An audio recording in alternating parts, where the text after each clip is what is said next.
Hello buddies, welcome to our channel. ఈరోజు episode అయితే చాలా బాగుంటుంది. ఎక్కడ కూడా మిస్ అవ్వకండి. మీలో ఎవరైనా మన ఛానల్ని ఫస్ట్ కనుక చూస్తున్నట్లయితే ముందుగా సబ్స్క్రైబ్ చేసుకోండి. ఇక అనుపమ వసు చెప్పిందంతా విని బాధతో, మీరు ఇన్నాళ్ళు ఇలా నోరు మూసుకొని ఉన్నారు కనుకే వాడు ఇలా రెచ్చిపోతున్నాడు. మీరు ముందే వాడి నిజస్వరూపాన్ని బయటపెట్టుంటే ఈరోజు రిషికి ఈ పరిస్థితి వచ్చి ఉండేది కాదు, అలాగే జగతికి అలా జరుగుండేది కాదు అని అంటుంది. దానికి మహేంద్ర, చాలాసార్లు ట్రై చేశాం చెప్దామని, కానీ ఏదో ఒక అడ్డు వస్తూనే ఉంది. ఒకవేళ మేము చెప్తే అన్నయ్య బాధపడతాడేమో అన్న ఉద్దేశంతో చెప్పలేకపోయాం. ఎప్పుడో ఒకరోజు తనంతట తానే తెలుసుకుంటాడన్న ఆశతో మేమిలా చేశాం, కానీ అదింత దూరం వస్తుందనుకోలేదు అంటాడు. వసుధర, ఈసారి ఎప్పుడైనా ఆ శైలేంద్ర అలా మాట్లాడినా నిన్ను బెదిరించాలని చూసినా సమాధానం చెప్పడం కాదమ్మా, చెంప పగలగొట్టు అని వసులో ధైర్యం నింపుతుంటుంది అనుపమ. ఇప్పుడు కూడా అదే పని చేసుండేదాన్ని, కానీ పక్కన స్టూడెంట్స్ ఉన్నారని కొద్దిగా సైలెంట్గా ఉన్నాను మేడం, అందుకే గట్టిగా వార్నింగ్ ఇచ్చొచ్చాను అంటుంది వసు. ఈ ఈవెంట్ ఎందుకు ఫెయిల్ అవుతుందన్నాడు? వాడు ఏమైనా ప్లాన్ చేస్తున్నాడా ఏంటి అంటాడు సందేహంతో మహేంద్ర. అలాంటిదేముండదు మహేంద్ర, వాడేమైనా ప్లాన్ చేస్తున్నాడని స్టూడెంట్స్ లెక్చరర్స్కి కానీ తెలిస్తే ఏమాత్రం ఊరుకోరు. అయినా వాడు ప్లాన్ చేయడానికి ఇదేమి వాడి నిర్ణయం కాదు కదా, బోర్డు మెంబర్స్ అందరూ కలిసి తీసుకున్న నిర్ణయం కదా, అందుకే అలాంటిదేమీ ఉండదులే అంటుంది అనుపమ. ఏదైనా గాని మన జాగ్రత్తలో మనం ఉండడం మంచిది అంటాడు మహేంద్ర. ఇక చీకటవుతుంది. ఇక హాల్లో కూర్చుంటారందరూ ఫణీంద్ర ఇంట్లో. కాలేజీలో ఫెస్ట్ పనులు ఎంతవరకు వచ్చాయి శైలేంద్ర అని అడుగుతాడు ఫణీంద్ర. జరుగుతున్నాయి డాడ్, వసుధరనే అన్ని దగ్గరుండి చూసుకుంటుంది అని సమాధానమిస్తాడు శైలేంద్ర. అన్నీ తనే చూసుకుంటుందిలే అని నువ్వేమీ పట్టించుకోకుండా ఉండకు, నువ్వు కూడా తనకు సాయం చేస్తుండు సరేనా అని ఫణీంద్ర అనగానే సరే డాడ్ అంటాడు శైలేంద్ర. సరే అని తల ఆడించడం కాదు, పని చెయ్యాలి. ఒక కార్యక్రమం జరిపించాలంటే ఎన్నో అరేంజ్మెంట్స్ చేయాల్సి ఉంటుంది. కాలేజీకి వచ్చే అతిథులకి ఏ లోటు జరగకుండా చూసుకోవాలి. స్టాల్స్కి సంబంధించి ఇంకా ఆ తర్వాత జరిగే కార్యక్రమాలకు సంబంధించి ఎలాంటి సమస్యలు తలెత్తకుండా చూసుకోవాలి. ప్రతి ఇయర్ ఈ బాధ్యతల్ని రిషి చూసుకునేవాడు. తనకి తోడుగా వసుధర నిలబడేది, కానీ ఇప్పుడు రిషి కనిపించట్లేదు. అసలు ఎక్కడున్నాడో ఎలా ఉన్నాడో ఏంటో ఏం తెలియట్లేదు.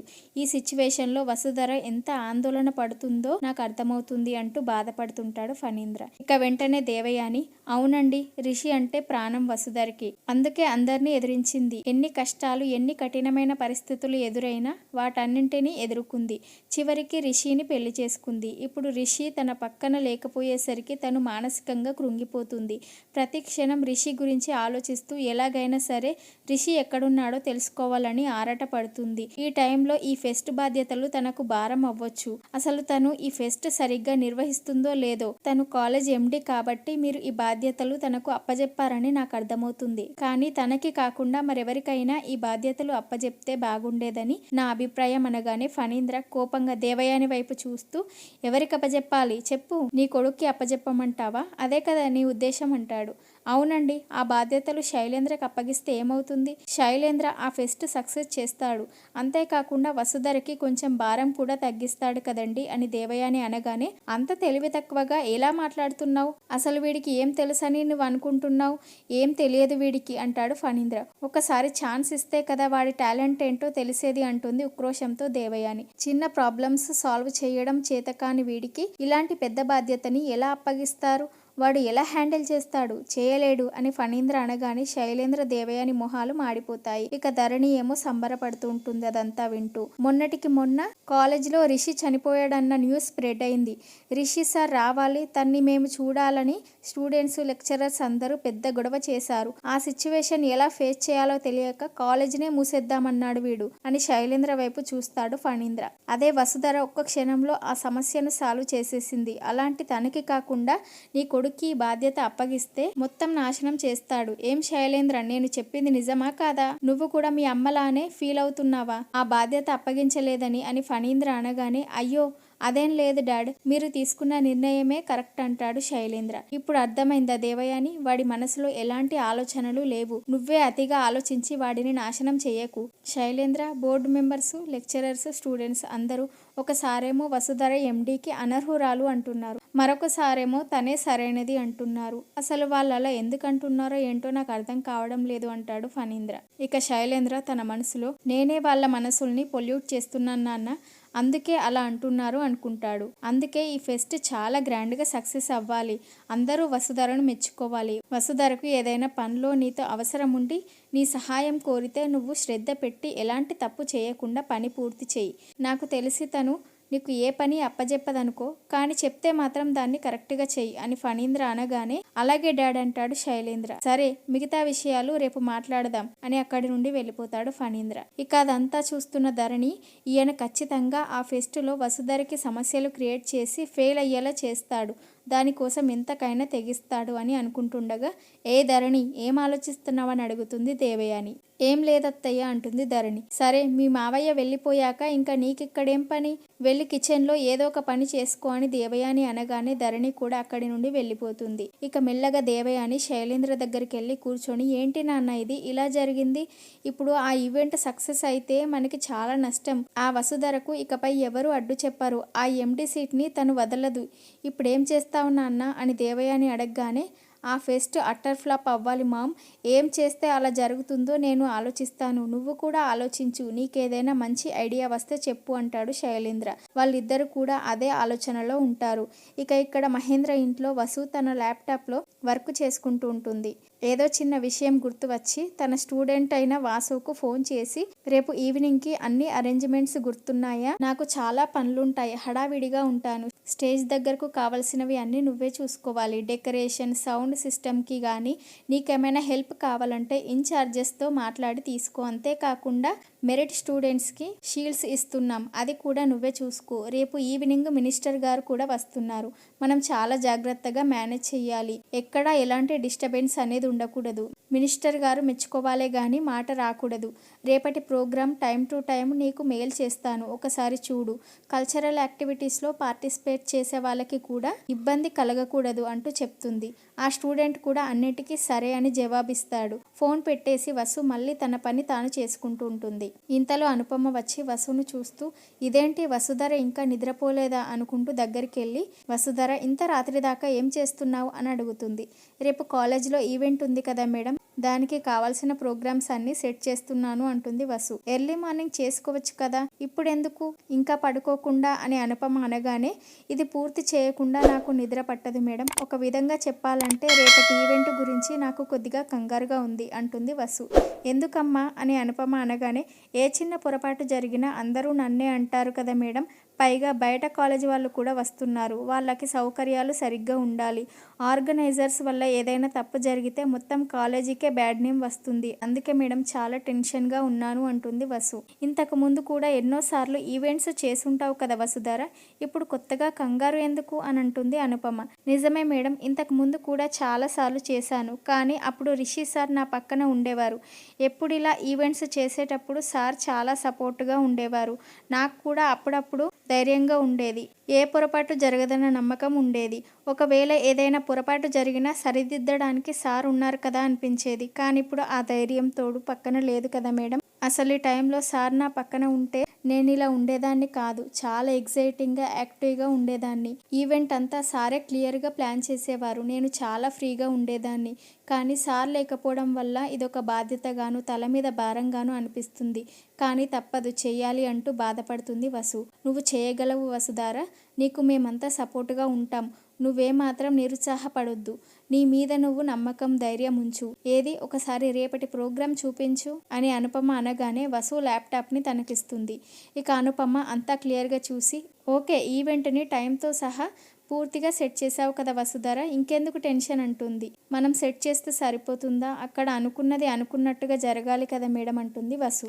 ఎందుకు జరగదు, గట్టిగా అనుకో అదే అయిపోతుంది అని ఫిదా డైలాగ్ ఒకటి కొట్టి ల్యాప్టాప్ వసుకిచ్చి పడుకో అని చెప్తుంది అనుపమ. ఇక ఇక్కడేమో శైలేంద్ర మార్నింగ్ వసు దగ్గర జరిగిన సీన్ అంతా గుర్తు చేసుకుంటూ, అసలు వసుధర కళ్ళల్లో రిషి కనిపించడం లేదన్న బెరుకు భయం కొంచెం కూడా లేవే, తన ధైర్యం చూస్తుంటే రిషి ఎక్కడున్నాడో తనకు తెలుసనిపిస్తుంది, కానీ ఎక్కడ దాచిందో తెలియడం లేదు, వాడెక్కడున్నాడో తెలుసుకోవడం కోసం నేను చేస్తున్న ప్రతి ప్లాన్ ఫెయిల్ అవుతుంది, ఇన్ని రోజులు వసుధర కాలేజ్కి సరిగా రాకపోయేసరికి తను ఎండి పదవికి సరిపోదు, ఆ అర్హత తనకు లేదని ఏదో క్రియేట్ చేసి అందరినీ నమ్మించాను, కానీ క్షణకాలంలో రిషిగాడి మాటలు విని అందరి మనసు మారిపోయింది. ఇప్పుడు ఆ వసుధర కాలేజీలో యూత్ ఫెస్టివల్ చేస్తుంది.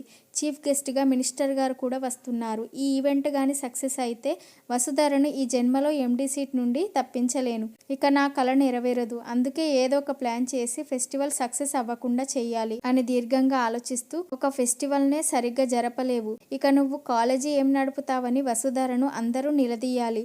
ఆ ఎండీ పదవికి వసుధర రిజైన్ చేసి ఆ బాధ్యతలు నాకు అప్పజెప్పేలా చెయ్యాలి. ఎస్, అదే జరగాలి.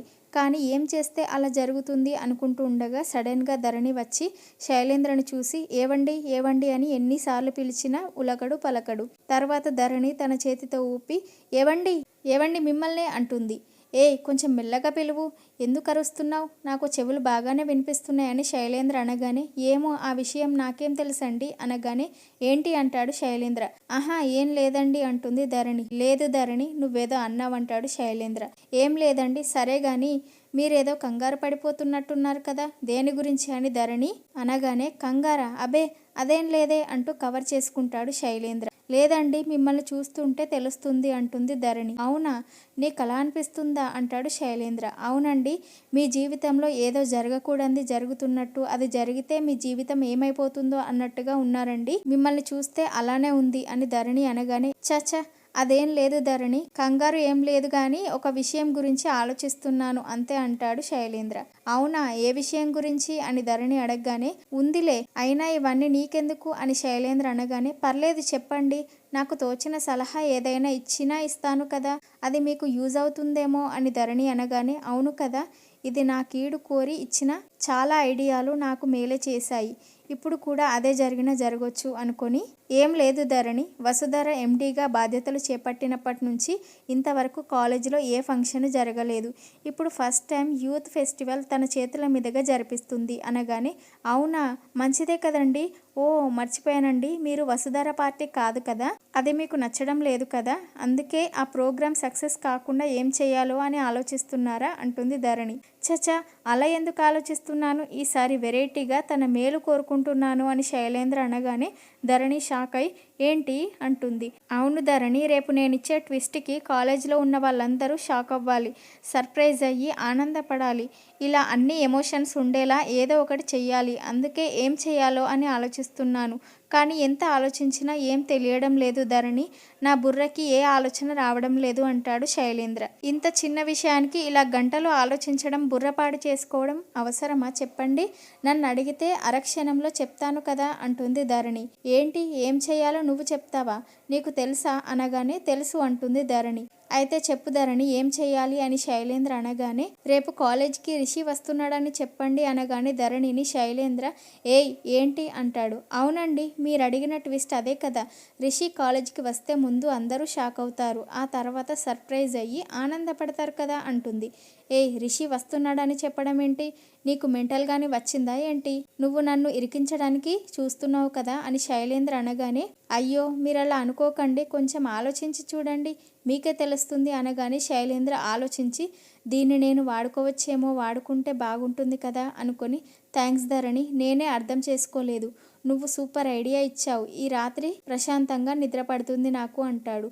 మీరు నేను చెప్పింది చెయ్యండి, అప్పుడు రిషి కాలేజీకి వస్తాడు, మీ దుర్మార్గాల్ని బయట పెట్టి మీకు తగిన శిక్ష వేస్తాడు అనుకుంటుంది మనసులో ధరణి. ఇక అప్పుడు వసుధర రిషి సంతోషంగా ఉంటారు అనుకుంటుంది. ఇంతలో తెల్లవారిపోతుంది. ఇక వసు రెడీ అయ్యి మహేంద్ర దగ్గరికి వచ్చి మావయ్య మీరు రెడీ అయ్యారా, వెళ్దామా కాలేజ్కి అనగానే అది అనుపమ కూడా వస్తానంది కదమ్మా అంటాడు మహేంద్ర. మేడం ఇంట్లో లేరా, ఎక్కడికి వెళ్ళారు అని వసు అడగగానే ఏదో పని మీద బయటకెళ్ళింది, ఒక హాఫ్ అన్ అవర్లో వస్తానని చెప్పింది అంటాడు మహేంద్ర. లేట్ అవుతుంది మావయ్య, నేను బయలుదేరుతాను, మీరు తర్వాత వస్తారా అని వసు అనగానే కాసేపు ఉండొచ్చు కదమ్మా, ముగ్గురం కలిసి వెళ్దామంటాడు మహేంద్ర.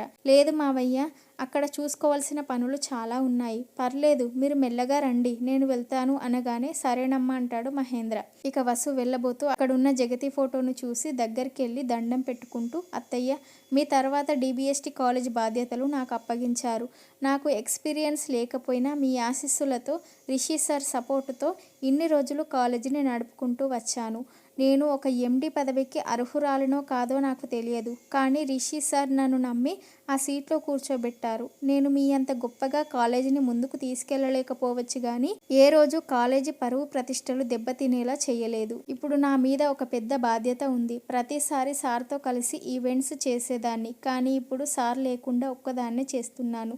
ఏ చిన్న పొరపాటు జరిగినా నాతో పాటు కాలేజీకి కూడా బ్యాడ్ నేమ్ వస్తుంది. అలా జరగకుండా ఏ ఆటంకం రాకుండా చూడండి అత్తయ్య. నాకు మీ ఆశీస్సులు కావాలి అని కోరుకుంటుంది. వెళ్ళొస్తాను మావయ్య, త్వరగా వచ్చేయండి అని మహేంద్రకి చెప్పగానే, ఏమ్మా మీ అత్తయ్యని ఏమని కోరుకున్నావు అని వసును అడగగానే, ఏం లేదు మావయ్య, ఫస్ట్ టైం ఒంటరిగా కాలేజీలో ఒక పెద్ద ఈవెంట్ చేయబోతున్నాను. ఏ ఆటంకం రాకుండా చూడమని కోరుకున్నాను అంటుంది. అలా ఏ విఘ్నాలు రాకూడదని విఘ్నేశ్వరుని కోరుకుంటారు కదమ్మా, లేదంటే వేరే ఏ దేవుడికైనా దండం పెట్టుకుంటారు అని మహేంద్ర అనగానే, గురువు తర్వాతే దైవం అంటారు కదా మావయ్య, నాకు జగతి మేడంని మించిన గురువు లేరు, దైవం లేదు. మేడం ఆశీస్సులుంటే చాలు అంటుంది వసు. నువ్వు కూడా జగతికి ప్రియమైన శిష్యురాలివి కదమ్మా, తన ఆశీస్సులు తప్పకుండా ఉంటాయి అని మహేంద్ర అనగానే సడన్గా జగతి ఫోటో కింద పడుతుంది.